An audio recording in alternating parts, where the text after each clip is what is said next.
Well, a verdict could come at any time now in the Eric Koula murder trial. The jury started deliberating about 4 o'clock this afternoon, but before they got the case, it was the last chance for the defense and the prosecution to sway the jury to their side as they delivered their closing arguments.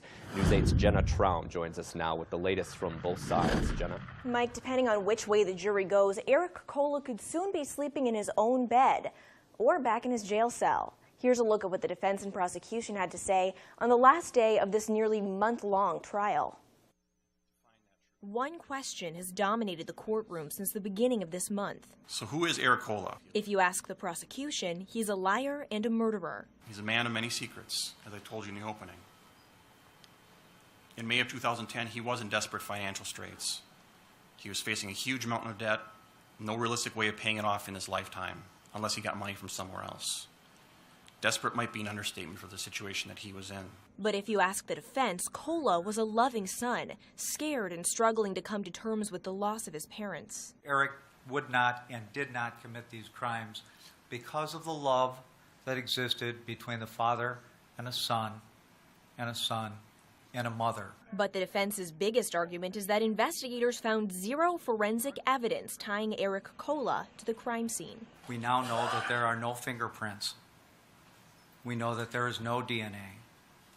We know that there is no murder weapon. We know that there are no witnesses. There is no DNA evidence that directly links a defendant to the crime on this date. But there is physical evidence. A check was taken from the residence on May 21st and cashed on May 22nd.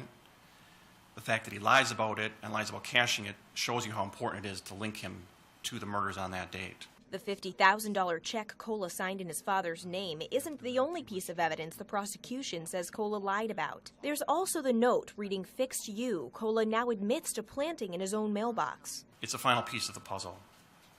It's a final piece that shows you beyond any doubt that he's lying, that he's manipulating, that he's diverting attention. And the only reason to do that is because he's guilty. I think what the note proves is that Eric was scared. And I think what the note proves is that Eric was stupid. The defense has been trying to convince the jury a professional killer gunned down Dennis and Myrna Koula, not their son. And they say the single lethal shots in the victims' heads indicate the work of an experienced killer. But the prosecution says that was just the most efficient way to kill them. And if you want it done quick, you're going to aim for the head. Anybody would do that, amateur, professional, organized, unorganized. That's how you would do it if you're going to do this. But did Eric Koula do this? Or are there enough holes for the jury to find reasonable doubt? The jurors are trying to determine exactly that at this very moment. If the jury does not reach a verdict by 9 p.m., they will be sequestered in a hotel, then resume their deliberations tomorrow morning.